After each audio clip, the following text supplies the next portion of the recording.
ধর্মীয় ভেদাভেদ ভুলে অসাম্প্রদায়িক বাংলাদেশ করার প্রত্যয়ে ঈদে মিলাদুন্নবী উদযাপন, বিভিন্ন স্থানে বর্ণাঢ্য শোভাযাত্রা। মিলাদুন্নবী আমাদের জন্য, বিশ্বের জন্য একটা নিয়ামত স্বরূপ। সম্প্রীতি বজায় রাখার জন্য ঈদে মিলাদুন্নবীর মাধ্যমে সবগুলো অবসান হবে। রাসূল পাক সাল্লাল্লাহু আলাইহি ওয়াসাল্লাম বলেছিলেন সংখ্যালঘুদের সাহায্য সহযোগিতা করার জন্য। ইসলামিক আদর্শকে পুঁজি করে যেন কেউ সাম্প্রদায়িক সম্প্রীতি নষ্ট করতে না পারে সতর্ক থাকার আহ্বান। ইসলামের এই মূল মর্মবাণী যারা ধারণ করে তারা কখনো ইসলামের নামে অন্য কারো উপর আক্রমণ করে না। ধর্মকে যারা রাজনৈতিক স্বার্থ হাসিলের জন্য ব্যবহার করে তারাই পরিকল্পিতভাবে বিভাজন তৈরি করতে চায়। দেখছিলেন প্রধান শিরোনাম, দুপুরের সময়ের সঙ্গে আছি আমি জান্নাতুল সাদিয়া। এবার অন্যান্য শীর্ষ সংবাদ। রংপুরের পীরগঞ্জে মাঝিপাড়ায় বিধ্বস্ত পোড়া ঘরবাড়িতে চলছে প্রশাসনের মেরামত, জড়িত দুজন দিনাজপুর থেকে আটক। অনাকাঙ্ক্ষিত পরিস্থিতি এড়াতে হার্জ লাইনে পুলিশ। 22 বছরের জোটসঙ্গী জামায়াত এখন বিএনপির বোঝা, আওয়ামী লীগ দলে টানবে না এমন নিশ্চয়তা পেলে ছাড়ার ইঙ্গিত। চেতনার প্রশ্নে আপোষ নয়, সাফ জবাব ক্ষমতাসীনদের।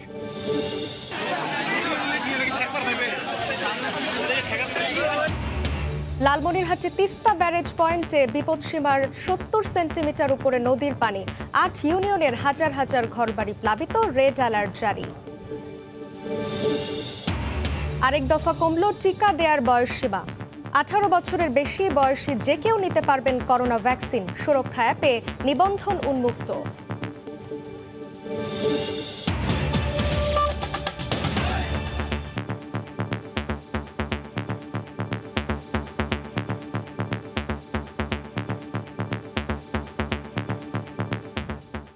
সব শ্রেণী পেশার মানুষের অংশগ্রহণে চট্টগ্রামে হয়েছে দেশের সবচেয়ে বড় জশ্নে জুলুস বা মহানবীর জন্মবার্ষিকীর র্যালি।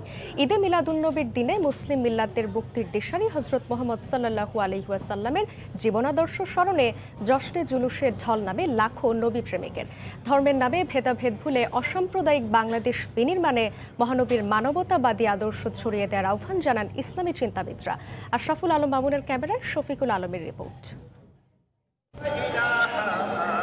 হাতে কালেমা খচিত ব্যানার ও পতাকা, মুখে রাসূলের শানে দরুদ ও সালাম। বুধবার সকালে লাখো নবীভক্তের স্লোগানে মুখর পুরো বন্দরনগরী চট্টগ্রাম।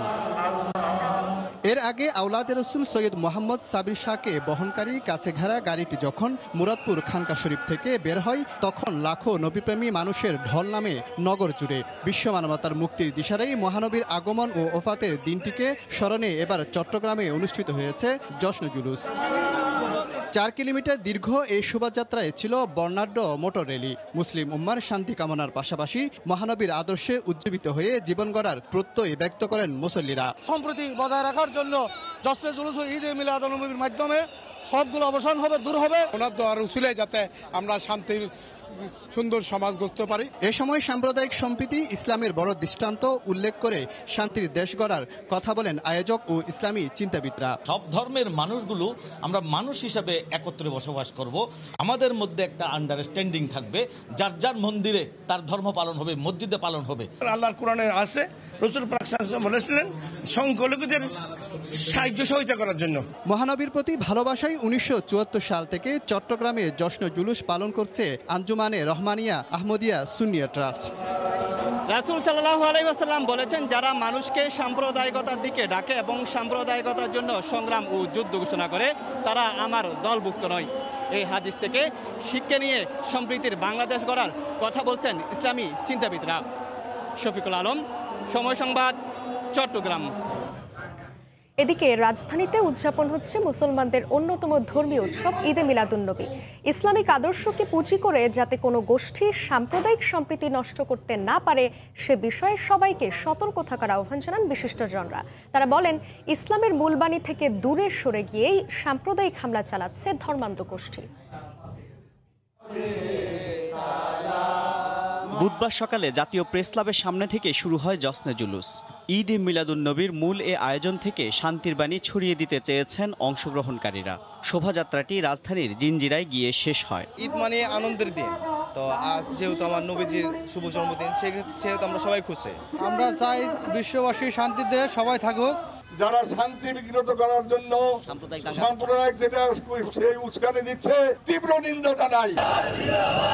রমনা এলাকায় বের হয় জশ্নে জুলুসের আরেকটি শোভাযাত্রা। মহানবীর জন্মের দিনটিকে স্মরণ করে মুসল্লিরা বের করেন এই শোভাযাত্রা। ইসলামিক আদর্শকে পুঁজি করে যাতে কোনো ধর্মান্ধ গোষ্ঠীর উস্কানিতে দেশের সাম্প্রদায়িক সম্প্রীতি নষ্ট না হয় সে বিষয়ে মুসলিমদের সতর্ক থাকারও আহ্বান জানান তারা। অন্য ধর্মের উপাসনালয়ে যারা হামলা করে তারা কখনো মুসলমান হওয়ার দাবি করতে পারে না। দাড়ি টুপি নামাজ পড়লে মুসলমান হয় না।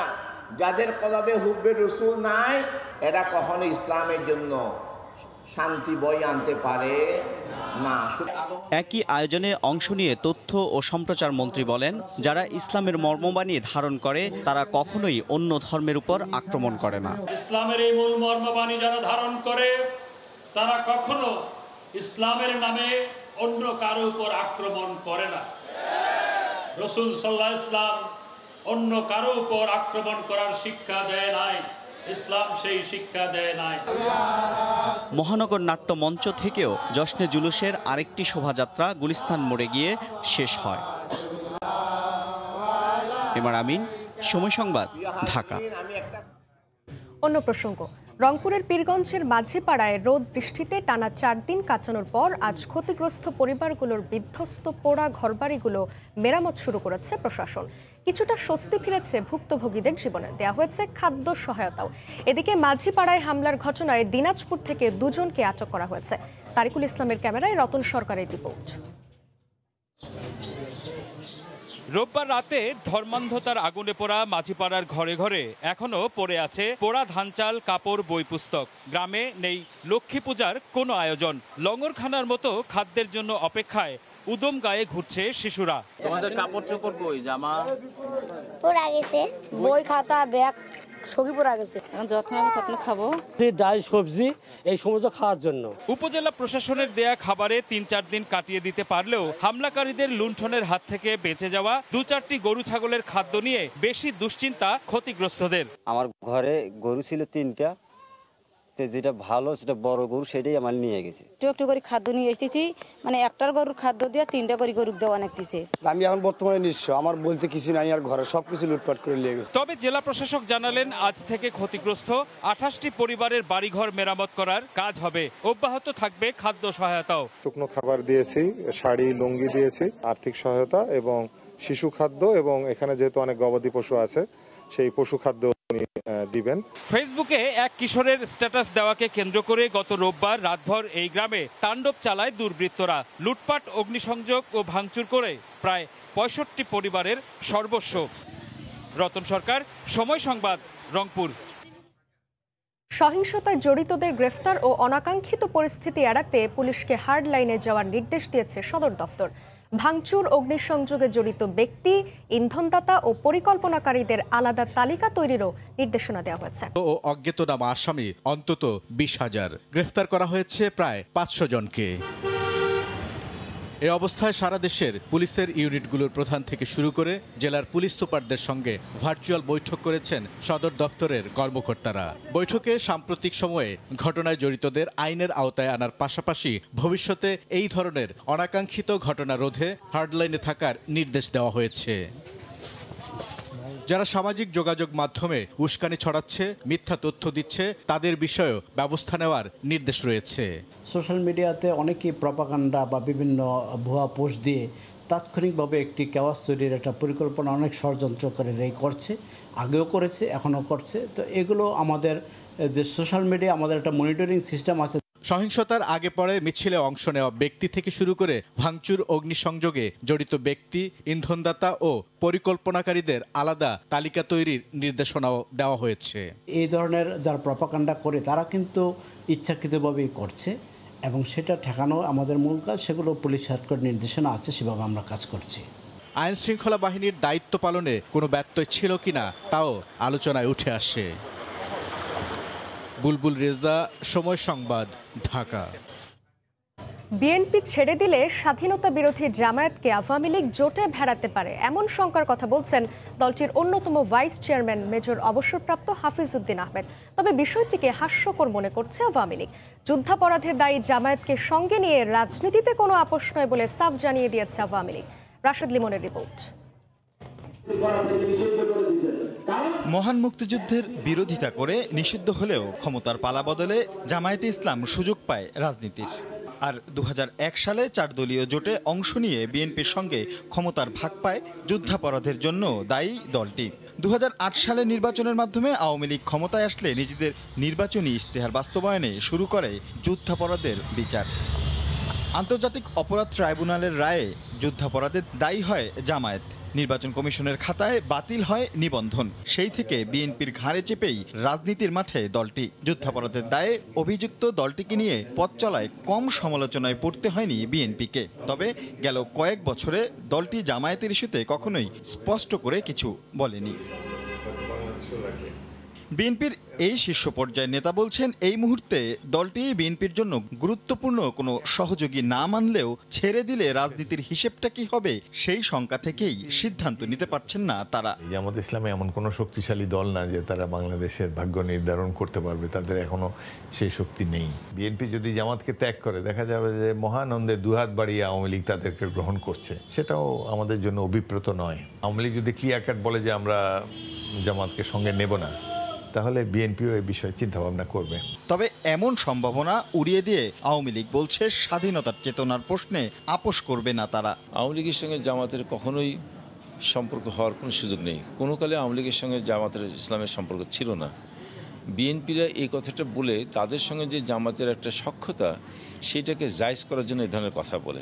আওয়ামী লীগ যদি কখনো কারোর সাথে সখ্য করতে যায়, নিশ্চয়ই যুদ্ধাপরাধীদের বিচার করতো না। এই বিচার করা এবং বিচার রায় কার্যকরের পদ্ধতিতে প্রমাণ করেছে যে আওয়ামী লীগের সঙ্গে কখনোই এই যুদ্ধ অপরাধী স্বাধীনতা বিরোধী কখনো সখ্যতা হতে পারে না। বিএনপি পাকিস্তানি দোসর জামায়াতকে ছাড়তে পারবে না বলেই এমন টালবাহানা করছে বলেও অভিযোগ আওয়ামী লীগের। রাশেদ লিমন, সময় সংবাদ, ঢাকা। আগামী নির্বাচনে ভরাডুবির আশঙ্কা থেকে বিএনপি সাম্প্রদায়িক বিষ-বাষ্প ছড়াচ্ছে বলে মন্তব্য করেছেন আওয়ামী লীগ নেতা অ্যাডভোকেট কামরুল ইসলাম এমপি। এদিকে দলের সাংগঠনিক সম্পাদক মির্জা আজম এমপি বলেন, সাম্প্রদায়িক সহিংসতার চক্রান্ত সফল হতে দেয়া হবে না। সকালে কেরানীগঞ্জের ঘাটারচরে কেরানীগঞ্জ মডেল থানা আওয়ামী লীগের প্রধান কার্যালয়ের উদ্বোধনী অনুষ্ঠানে বক্তব্য রাখেন তারা। নেতারা বলেন, আগামী নির্বাচন সামনে রেখে পরিকল্পিতভাবে হামলা চালাচ্ছে বিএনপি জামায়াত। যারা দেশের বিরুদ্ধে সন্ত্রাস করতে চায় তাদেরকে ঐক্যবদ্ধভাবে মোকাবেলা করার আহ্বান জানান তারা। 2001 সালের বিভৎসতার কথা আপনারা ভুলেন নাই। 71-এ হার মানিয়েছিল 2001 সালের তাদের বিভৎসতার কাহিনী। তারা সেদিন নির্বাচনে পরাজিত হয়ে এই সংখ্যালঘু সম্প্রদায়ের উপর হামলে পড়েছিল। আজকে তারা আগামী নির্বাচনকে সামনে রেখে আজকে সংখ্যালঘু সম্প্রদায়ের উপর তারা হামলে পড়েছে। আজকে বিভিন্ন মন্দিরে তারা আক্রমণ করছে পরিকল্পিতভাবে। আজকে বাংলাদেশের সংখ্যালঘু সম্প্রদায়ের আক্রমণ এবং একটা সম্প্রীতির বন্ধনকে নস্যাৎ করার জন্য। দুপুরের সময় আরও থাকছে, উন্নয়ন প্রকল্পের কারণে রাজধানীর শ্যামপুরে জলাবদ্ধতা সমস্যা সমাধানে পরিদর্শনে রেলমন্ত্রী, মেয়র, সিটি কর্পোরেশনের সমন্বয়হীনতার অভিযোগ।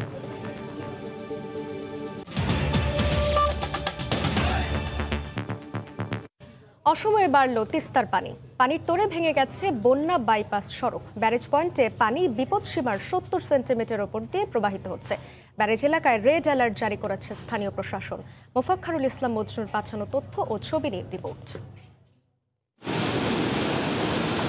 প্রবল গতিতে ছুটছে পানি। ভারত থেকে আসা পাহাড়ি ঢলে মঙ্গলবার রাত থেকে লালমনিরহাটে তিস্তা নদীর পানি বাড়া অব্যাহত রয়েছে। বুধবার সকাল 8টা থেকে লালমনিরহাটের হাতীবান্ধা উপজেলায় দোয়ানিতে তিস্তা ব্যারেজ পয়েন্টে নদীর পানি বিপদসীমার 70 সেন্টিমিটার উপর দিয়ে প্রবাহিত হচ্ছে। পানির চাপে ভেঙে গেছে বন্যা বাইপাস সড়ক। এতে চর, দ্বীপচর ও তিস্তা পারে নদী তীরবর্তী নিম্নাঞ্চলগুলোতেই পানি ঢুকতে শুরু করেছে। তলিয়ে যাচ্ছে ফসলি জমি, রাস্তাঘাট। রোপণকৃত ধান, আগাম, আলু ও শাকসবজি সহ বিভিন্ন ফসলের জমি প্লাবিত হওয়ায় দিশেহারা কৃষক। হঠাৎ করে পানিটা ফসল আগে আসি গেল, পানিটা বাড়ি ঘর উঠলে যাওয়া লাগছে, রাস্তাঘাট সব তলে যাওয়া লাগছে। সকাল 8টার হাতে পানি হঠাৎ করে পানি মানে করো অনেক পানি আসি গেছে, বাড়ি ঘর তলে গেছে। আকস্মিক বন্যায় হাতীবান্ধা, কালীগঞ্জ, আদিতমারী ও লালমনি সদর উপজেলার 10টি ইউনিয়নে অন্তত 12,000 পরিবার বন্যার কবলে পড়েছে। ভেঙে যাওয়া বাঁধ দ্রুত মেরামতে চেষ্টা চলছে বলে জানিয়েছে স্থানীয় পানি উন্নয়ন বোর্ড। অতিরিক্ত পানিটা 3 পার ক্ষতিগ্রস্ত হয়েছে, যেটা আমরা দ্রুত মেরামত করতেছি। উজান থেকে আসা পানির চাপ কমাতে খুলে দেওয়া হয়েছে তিস্তা ব্যারেজের 44টি গেটের সবগুলো। সময় সংবাদ, লালমনিরহাট। এদিকে ভারতের উত্তরাখণ্ডে বন্যায় মৃতের সংখ্যা বেড়ে 46 জনে দাঁড়িয়েছে। প্রবল বৃষ্টিতে কোথাও কোথাও দেখা দিয়েছে ভূমিধস। ধ্বংসস্তূপের নিচে অনেকে আটকা পড়ে থাকায় মৃতের সংখ্যা বাড়তে পারে বলে আশঙ্কা করা হচ্ছে। এদিকে কেরালায় বন্যার পানি কমাতে স্লুইস গেট খুলে দেওয়া হয়েছে। এতে উদ্বেগ বাড়ছে নিচু এলাকার বাসিন্দাদের। মঙ্গলবার বিকেলে কেরালায় বন্যার উপচে পড়া পানি কমাতে খুলে দেওয়া হয় এশিয়ার সবচেয়ে বড় স্লুইস গেট ইন্দুকি। কর্তৃপক্ষ জানায় বিপদসীমার উপর দিয়ে পানি প্রবাহিত হওয়ায় বাঁধটি খুলে দেওয়া হয়। বাঁধ খুলে দেওয়ায় উদ্বেগ বেড়েছে আশপাশের নিচু এলাকার বাসিন্দাদের। এতে করে নতুন নতুন এলাকা প্লাবিত হতে পারে বলে জানিয়েছে ভারতীয় গণমাধ্যম। এদিকে উত্তরাখণ্ডে বন্যায় হতাহতের সংখ্যা বাড়ছেই। সবচেয়ে ক্ষয়ক্ষতি হয়েছে রাজ্যটির নাইনিতাল জেলায়। মঙ্গলবার দিনভর বন্যা কবলিত এলাকায় উদ্ধার অভিযান চালায় বিমান বাহিনীর সদস্যরা। ক্ষতিগ্রস্ত এলাকা পরিদর্শন করে সহায়তার ঘোষণা দিয়েছেন রাজ্যটির মুখ্যমন্ত্রী। ফসলের অনেক ক্ষতি হয়েছে, এতে সাধারণ মানুষ অনেক ক্ষতিগ্রস্ত হয়েছে। আমরা সবাইকে সহায়তা দিব।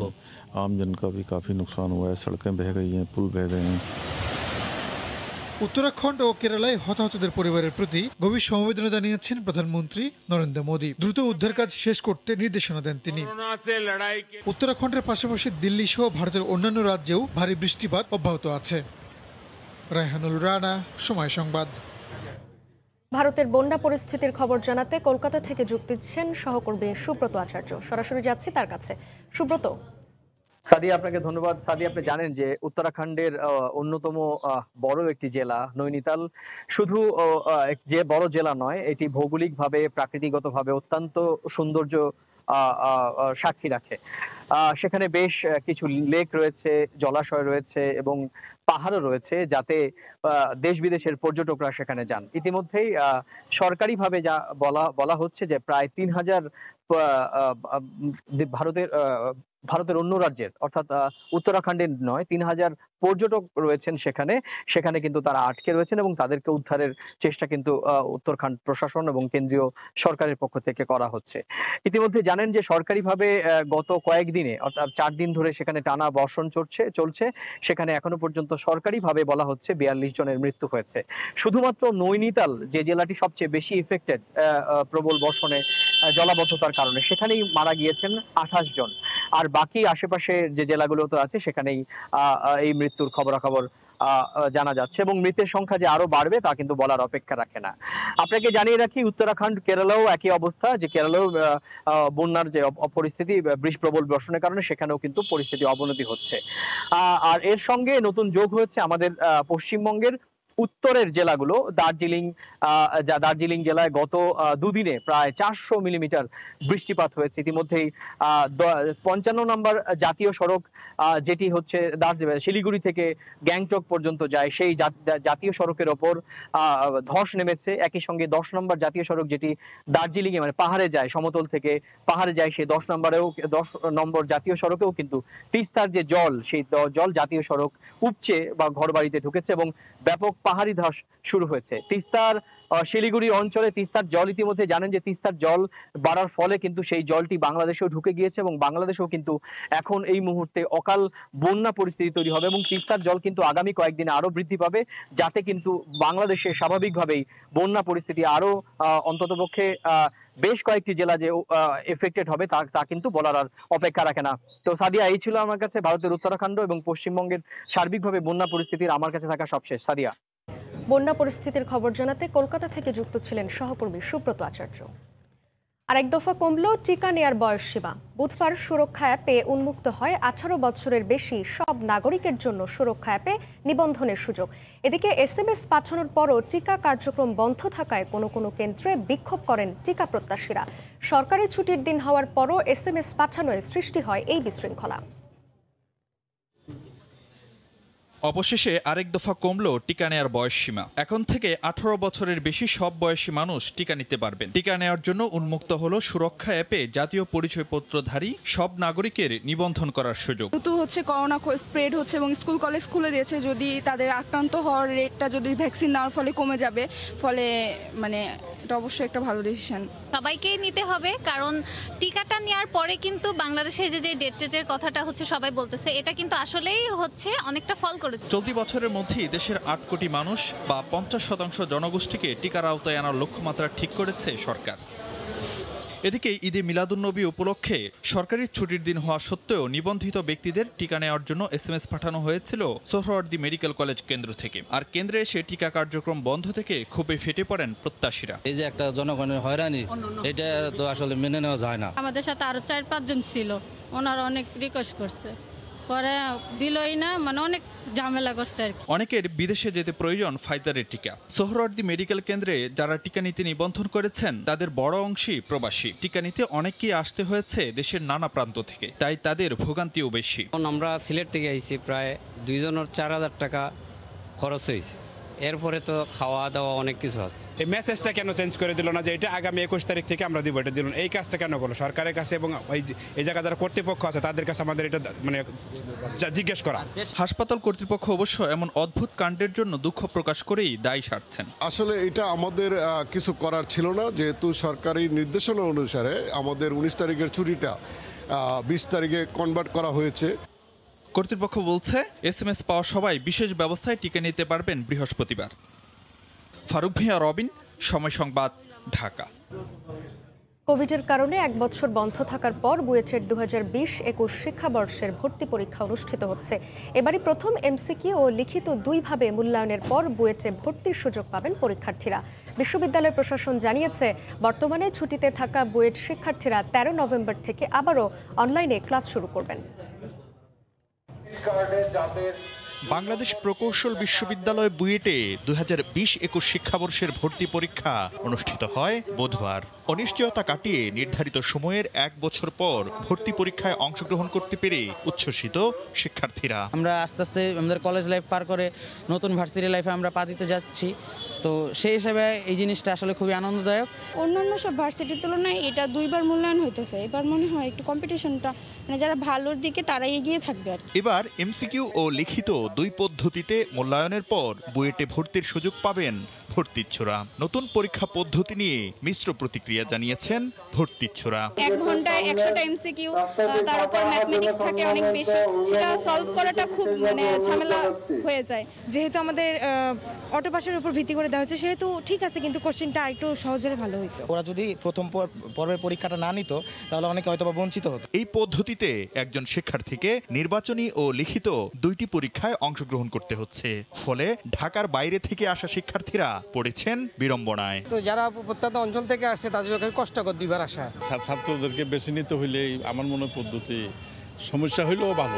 কোভিড পরিস্থিতি বিবেচনায় বাড়ানো হয়েছে পরীক্ষা কেন্দ্র ও প্রবেশপথ। ডিজিটাল জালিয়াতি রোধে নেওয়া হয় নানা সতর্কতা। উইথিন ক্যাম্পাস আমরা আমাদের যেই সিকিউরিটি গার্ড আছে তাদের মাধ্যমে আমরা নিরাপত্তা নিশ্চিত করছি, আর ক্যাম্পাসের ঢোকার ক্ষেত্রে বা ক্যাম্পাসের বাইরে সেটা আমরা আইন শৃঙ্খলা বাহিনীর সহযোগিতা নিচ্ছি। উপাচার্য জানান, বিগত বছরের তুলনায় বেশি ভর্তিচ্ছুকে পরীক্ষায় অংশগ্রহণের সুযোগ দেওয়া হয়েছে। বাড়ানো হয়েছে 50টি আসন। 4 নভেম্বর অনলাইনে ক্লাস শুরু হবে, তারপরে যদি 1 সপ্তাহের মধ্যে তারা টিকা নিয়ে ফেলতে পারে তাহলে 1 মাস পরে হল খুলে দেওয়া হবে। বুধ ও বৃহস্পতিবার 4 ধাপে অনুষ্ঠিত হচ্ছে 1 ঘণ্টাব্যাপী 100 নম্বরের প্রাক নির্বাচনী পরীক্ষা। এতে অংশ নিচ্ছে 18,008 জন। 6 নভেম্বর চূড়ান্ত পরীক্ষার মাধ্যমে 6,000 পরীক্ষার্থীর মধ্যে 1,215 জন বুয়েটে ভর্তির সুযোগ পাবেন। শাকির আহমেদ, সময় সংবাদ, ঢাকা। পদ্মা সেতু রেল সংযোগ নয়, বরং রাজধানীর শ্যামপুরের শিল্প কারখানার উপর কারো নিয়ন্ত্রণ না থাকাতেই এলাকা জুড়ে জলাবদ্ধতার সৃষ্টি হচ্ছে বলে জানিয়েছেন রেলমন্ত্রী। তবে মেয়র বলছেন, কারখানা মালিকদের পাশাপাশি রেল সংযোগ প্রকল্পের কারণেও বাড়ছে জলজট। সমস্যা সমাধানে আগামী সপ্তাহে সংশ্লিষ্ট সবাইকে নিয়ে বৈঠক হবে। রাজধানীর শ্যামপুর এলাকা, কারখানার বর্জ্য মিশ্রিত এই পানি এখন এলাকাবাসীর নিত্য সঙ্গী। জলাবদ্ধতার জন্য এখানে বৃষ্টি হতে হয় না। কোনো ইটিপি না থাকায় আশপাশের কারখানার পানি প্রতিনিয়তই কোনো ধরনের শোধন ছাড়াই মিশছে এখানকার মুক্ত জলাশয়ে। এরই মধ্যে এই এলাকায় শুরু হয়েছে রেলের কাজ। কমেছে মুক্ত জলাধার, তাই তো দুর্ভোগ এখন চরমে।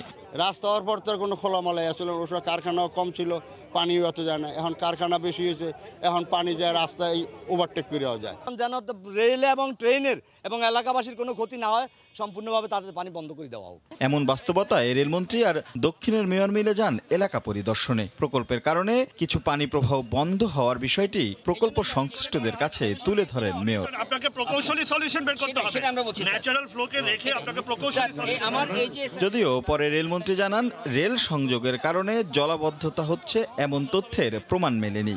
আমরা দেখলাম যে আমাদের কাজের কারণে যে ধরনের অভিযুক্ত ছিল, এই অভিযুক্ত আসলে বস্তুনিষ্ঠ কিংবা বাস্তব ভিত্তিক নয়। এখানে মেইন হলো ইন্ডাস্ট্রিয়াল যে বর্জ্য, এই বর্জ্য তারা ওই এলাকার যে সাধারণ যে যারা বসবাস করে মানুষ, তাদের ওখানে তারা ছেড়ে দেয়। তবে মেয়র বলছেন ভিন্ন সুরে, আর কারখানা মালিকদেরও কঠোর বার্তা দিলেন তিনি। উনি বক্তব্যটা আমি শুনি নাই, সুতরাং ওই ব্যাপারে আমি বলবো না। তবে উনি আমাদেরকে আগামী সপ্তাহে সময় দিয়েছেন এবং এই বিষয়টা সামগ্রিক টেকসই দীর্ঘমেয়াদী সমাধানের আশ্বাস দিয়েছেন। তারা ছাড়ছে, বর্জ্য ছাড়ছে, সেটা যেন তারা না পারে, এটা আমরা পরিবেশ মন্ত্রণালয় এবং অধিদপ্তরের কাছে আমরা তুলে ধরব, যাতে করে তারা বাধ্য করে সেই সকল কারখানাকে যেন তারা নিজস্ব জায়গায় নিজস্ব অর্থায়নে তারা যেন এফ্লুয়েন্ট ট্রিটমেন্ট প্ল্যান্ট ইটিপি নির্মাণ করে। শিগগিরই একটি সমন্বয় সভা করে সমাধানের পথ বের করার আশ্বাস দেন উভয় পক্ষ। রাশেদ লিমন, সময় সংবাদ, ঢাকা।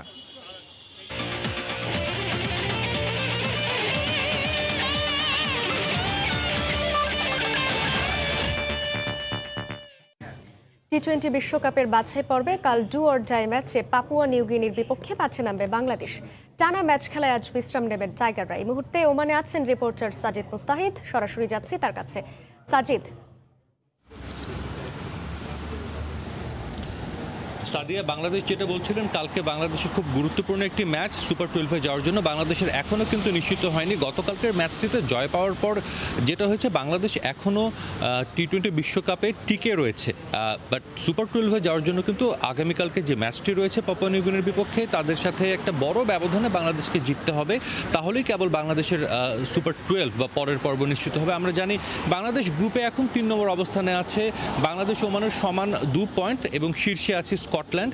তবে একটা বিষয় যেটা, যে বাংলাদেশ কিন্তু রান রেটে তৃতীয় স্থানে আছে। বাংলাদেশ আগামীকালকের ম্যাচটি যদি একটু বড় ব্যবধানে জিতে নেয়, তাহলে অবশ্যই বাংলাদেশের গ্রুপ চ্যাম্পিয়ন সুযোগ থাকবে। সেক্ষেত্রে আগামীকাল সন্ধ্যার যে ম্যাচ, যেটিতে মুখোমুখি হবে ওমান এবং স্কটল্যান্ড, সেই ম্যাচে ওমানকে জিততে হবে। আরেকটা বিষয় জানাতে চাই, যেটা আসলে হঠাৎ করে গতকালকে প্রায় মাঝরাতে যেটা আইসিসি আমাদের জানিয়েছে, আমরা জানতাম যে গত 17 আগস্ট আইসিসি থেকে একটা ইমেইল পাঠানো হয় এবং সেখানে বলা হয় যে সেদিনে কিন্তু তারা সূচি প্রকাশ করে আনুষ্ঠানিকভাবে। সেদিন জানানো হয়েছিল বাছাই পর্ব বা যেটাকে প্রথম রাউন্ড তারা বলছে, এই প্রথম রাউন্ডে যারা যেই দলগুলো প্রথম 2 গ্রুপে এ এবং বি গ্রুপে যারা আছে, এই 2 গ্রুপের বাংলাদেশ এবং শ্রীলঙ্কা তারা যদি কোয়ালিফাই করে, তাদের গ্রুপের অবস্থান যাই হোক, তারা কিন্তু গ্রুপের শীর্ষ দল হিসেবে রাউন্ড 2-তে যাবে বা দ্বিতীয় রাউন্ডে যাবে, যেখানে বাংলাদেশের খেলার কথা গ্রুপ 2-তে ভারত, পাকিস্তান, আফগানিস্তান, নিউজিল্যান্ড এই দলগুলোর বিপক্ষে। কিন্তু গতকাল মাঝরাতে তারা একটি ইমেল করে আমাদেরকে, যেখানে তারা লিখেছে যে বাংলাদেশ অবস্থান যেরকম হবে গ্রুপগুলোতে, তারা সেভাবেই তারা পরবর্তী রাউন্ডে যাবে। সিডিংসের এখানে কোনো ব্যাপার থাকছে না।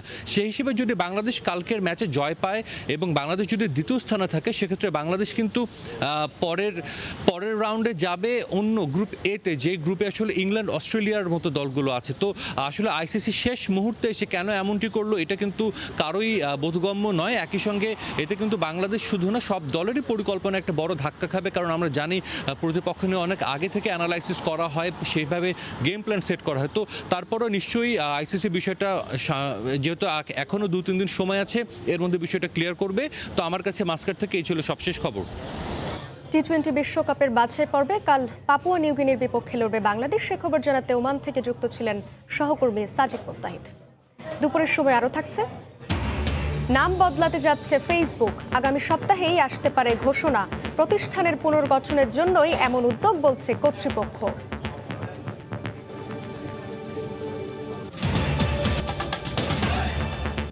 বৌদ্ধ ধর্মাবলম্বীদের অন্যতম ধর্মীয় উৎসব প্রবারণা পূর্ণিমা পালিত হচ্ছে আজ। এ উপলক্ষে ভোর থেকেই চলেন নানা আচার ও প্রার্থনা। উৎসবে বুদ্ধ ভক্তদের চাওয়া শান্তি নেমে আসুক ধরায়, ধর্মীয় সম্প্রীতি বজায় থাকুক সবার মাঝে। সূর্যের আলো ফোটার সাথে সাথেই বৌদ্ধ ধর্মাবলম্বীদের এই একাগ্রতা, মনের সব চাওয়া পাওয়া আর সকল প্রার্থনা বুদ্ধের কাছে। বুদ্ধের ভক্তদের মতে বৌদ্ধ ভিক্ষুরা আষাঢ়ী পূর্ণিমা থেকে আশ্বিনী পূর্ণিমা পর্যন্ত এই 3 মাস বর্ষাব্রত পালন করেন। তাই বর্ষাব্রত পালন শেষে ভিক্ষুরা আশ্বিনী পূর্ণিমা তিথিতে প্রবারণা করেন। এদিন ভিক্ষুরা পরস্পরের কাছে তাদের পূর্বের ভুলভ্রান্তির জন্য ক্ষমা প্রার্থনা করেন। রাজধানীর বাসাবো বৌদ্ধ মন্দিরে ভোরের প্রার্থনা শেষে চলে ধর্মীয় আলোচনা আর পঞ্চশীল এবং অষ্টশীল প্রদান। সেই সাথে চলে গানে গানে শান্তির বাণীর প্রচারণা।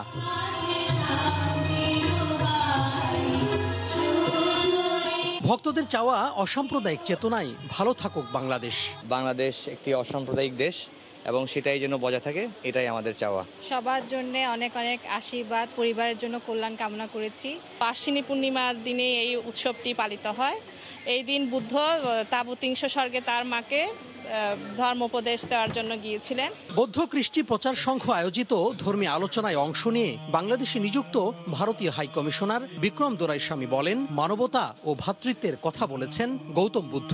বাংলাদেশে শান্তিপূর্ণ সমাজ গঠনে বাংলাদেশ বৌদ্ধ কৃষ্টি প্রচার সংঘের অবদান প্রশংসার দাবি রাখে। ধন্যবাদ।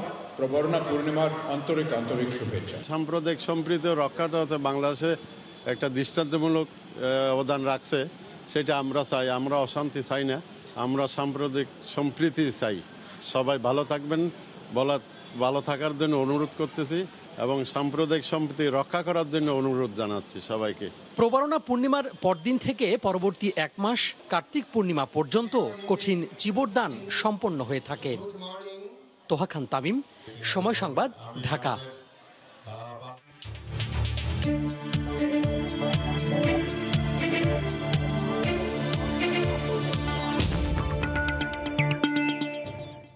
ওয়েজ আর্নার ডেভেলপমেন্ট প্রবাসী বন্ডের মুনাফার হার কমিয়ে দেয় এবং 1 কোটি টাকার বেশি বন্ড কেনা যাবে না, এমন সিদ্ধান্তে হতাশ প্রবাসী বাংলাদেশিরা। বন্ড বিনিয়োগে সীমা নির্ধারণ করে দেওয়ার কারণে রেমিটেন্স প্রবাহ কমে যাওয়ার আশঙ্কা এক্সচেঞ্জ হাউসের কর্মকর্তাদের। কাতার প্রতিনিধি আনোয়ার হোসেন মামুনের তথ্য ও ছবি নিয়ে রিপোর্ট। প্রবাসীদের কঠোর পরিশ্রমের মাধ্যমে অর্জিত বৈদেশিক মুদ্রা দেশের অর্থনীতির উন্নয়নে বিরাট ভূমিকা রাখছে। 1990 সালে প্রবাসীদের জন্য চালু করা হয় ওয়েজ অনার কল্যাণ বোর্ডের ওয়েজ অনার ডেভেলপমেন্ট প্রবাসী বন্ড। তবে কিছুদিন আগে বাংলাদেশ সরকার প্রবাসী বন্ডের বিনিয়োগের মুনাফার হার কমিয়ে দেওয়ার পাশাপাশি 1 কোটি টাকার বেশি বন্ড কেনা যাবে না এবং 1 কোটি টাকার বেশি বন্ড আগের কেনা থাকলে রিনিউ হবে এমন সিদ্ধান্ত নিয়েছে। সরকারের এমন সিদ্ধান্তে হতাশ প্রবাসী বাংলাদেশিরা। এই সিদ্ধান্ত প্রত্যাহারের আহ্বান জানান তারা। শুধুমাত্র কাতার না, বিশ্বের সকল প্রবাসীরাই কিন্তু আপনি জানেন অনেক রেমিটেন্স আগে এই বন্ডের মাধ্যমে তারা বাংলাদেশে পাঠিয়েছে। তো এখন সেক্ষেত্রে এটা খুবই গুরুত্বপূর্ণ। আমি বাংলাদেশ সরকার আবেদন করবো যে ওনারা যে সিদ্ধান্ত এখন নিয়েছে সরকার, এই সিদ্ধান্ত বাতিল করে ওনারা যেন অবশ্যই আগের মতো আবার আমাদের সবার জন্য এটা উন্মুক্ত করে দেওয়া হয়। আমাদের একটা সম্পদ ছিল বন্ড, এখন আবার সরকার আমাদের বন্ড রেনু করবে না। কিন্তু এই বিষয়টা একটু প্রধানমন্ত্রীর কাছে বলতে চাই যে আপনি এই বিষয়টা একটু দেখেন, আমাদের যারা বন্ডের কাস্টমার আছে তারা জানে এই জিনিসটার বন্ডটা রেনু করতে পারে। আপনারা নতুন করে কিনতে না দেন কোনো সমস্যা নেই, কিন্তু যাদের আছে তাদের পেপারগুলো যেন রেনু হয়। প্রবাসী বন্ডের ওপর বাংলাদেশ সরকার 1 কোটি টাকার লিমিট করে দেওয়ার কারণে কাতার থেকে রেমিটেন্স প্রবাহ কমে গেছে বলে জানালেন এই এক্সচেঞ্জ হাউস কর্মকর্তা। আমরা সরকারের কাছে আশা করব এই লিমিটটা উঠাই দিয়ে 1 কোটি যেন না রাখে, প্রয়োজনে এটার ইন্টারেস্ট রেট যেটা করেছে যে ডাবল ডিজিট থেকে সিঙ্গেল ডিজিট করুক, সেটাও কিন্তু ভালো হবে, তবে কোনো লিমিট থাকা উচিত হবে না বলে আমরা মনে করি। বাংলাদেশ থেকে বিশ্বের বিভিন্ন দেশে জনশক্তি রফতানি শুরু হয় স্বাধীনতার পর থেকে। বর্তমানে বিশ্বের বিভিন্ন দেশে 1 কোটির বেশি প্রবাসী বাংলাদেশি জীবিকার প্রয়োজনে কর্মরত আছেন। সময় সংবাদ, কাতার। নাম পরিবর্তন করতে যাচ্ছে জনপ্রিয় সামাজিক যোগাযোগ মাধ্যম ফেসবুক। আগামী সপ্তাহেই আসতে পারে নতুন নামের ঘোষণা। কোম্পানি হিসেবে নিজেদেরকে পুনর্গঠিত করতেই এমন উদ্যোগ বলে জানিয়েছে কর্তৃপক্ষ। মানুষের ছবি দেখে প্রথমে চিহ্নিত করা, তারপর একে অন্যের সাথে বন্ধুত্ব, এমন ধারণা নিয়ে প্রথম ফেসবুক বাজারে আসে। আর ব্যতিক্রমে এই কনসেপ্টের কারণেই মাত্র কয়েক বছরে বিশ্বের জনপ্রিয় সামাজিক যোগাযোগ মাধ্যমে পরিণত হয় ফেসবুক। তবে ব্যবহারকারীরা এবার নতুনভাবে চিনবে ফেসবুককে, কারণ শীঘ্রই নাম পরিবর্তন করতে যাচ্ছে জনপ্রিয় এই সামাজিক যোগাযোগ মাধ্যমটি। বিভিন্ন গণমাধ্যমে প্রকাশিত খবর অনুযায়ী আগামী সপ্তাহে আসতে পারে নতুন নামের ঘোষণা। মূলত কোম্পানি হিসেবে নিজেদের পুনর্গঠন করতেই এমন উদ্যোগ নিয়েছে ফেসবুক কর্তৃপক্ষ। প্রতিবছর 28শে অক্টোবর ফেসবুকের কর্মীদের নিয়ে বার্ষিক সম্মেলন অনুষ্ঠিত হয়। প্রতিবেদন অনুযায়ী আসন্ন সম্মেলনেই ফেসবুকের প্রধান নির্বাহী কর্মকর্তা ও সহপ্রতিষ্ঠাতা মার্ক জাকারবার্গ নাম পরিবর্তনের বিষয়টি নিয়ে আলোচনা করবেন বলে জানা গেছে। এরপরই নতুন নামের ঘোষণা আসতে পারে বলে ধারণা করা হচ্ছে।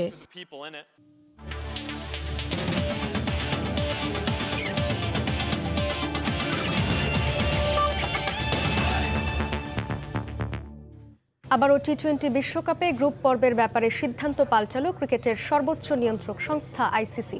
গেল আগস্টে আইসিসি জানিয়েছিল বাংলাদেশ ও শ্রীলঙ্কা ক্রিকেট দল বাছাই পর্বে চ্যাম্পিয়ন কিংবা রানার আপ যাই হোক না কেন সুপার 12-এ বাংলাদেশ খেলবে 2 নম্বর গ্রুপে। সেই হিসেবে টাইগারদের প্রতিপক্ষ নির্ধারণ ছিল ভারত, পাকিস্তান ও নিউজিল্যান্ডের মতো দলগুলো। কিন্তু বিশ্বকাপ শুরুর 3 দিনের মাথায় আয়োজক আইসিসি সিদ্ধান্ত পরিবর্তন করলো। এক সংবাদ বিজ্ঞপ্তিতে তারা জানায়, বাছাই পর্বে অংশ নেওয়া দলগুলোর সুপার 12-এর প্রতিপক্ষ নির্ধারণ হবে গ্রুপ চ্যাম্পিয়ন ও রানার আপ হওয়ার ভিত্তিতে। অর্থাৎ বাংলাদেশ গ্রুপ চ্যাম্পিয়ন হলে খেলবে ভারত, পাকিস্তানের গ্রুপে, আর রানার আপ হলে খেলবে অস্ট্রেলিয়া, উইন্ডিজের গ্রুপে।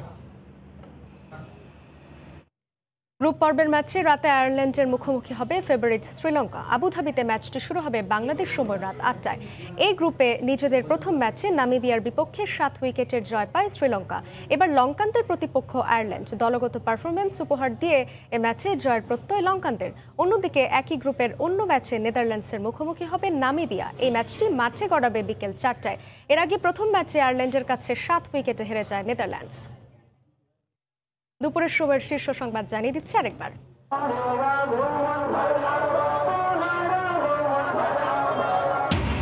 অসাম্প্রদায়িক বাংলাদেশ করার প্রত্যয়ে ঈদে মিলাদুন্নবী উদযাপন। ইসলামিক আদর্শকে পুঁজি করে যেন কেউ সাম্প্রদায়িক সম্প্রীতি নষ্ট করতে না পারে, সতর্ক থাকার আহ্বান।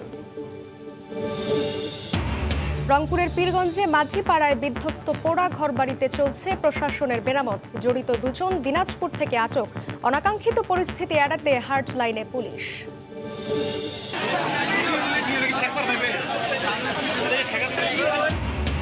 লালমনিরহাটে তিস্তা ব্যারেজ পয়েন্টে বিপদসীমার 70 সেন্টিমিটার উপরে নদীর পানি। 8 ইউনিয়নের হাজার হাজার ঘরবাড়ি প্লাবিত। রেড অ্যালার্ট জারি। এই ছিল দুপুরের সময়। সঙ্গে থাকুন সময়।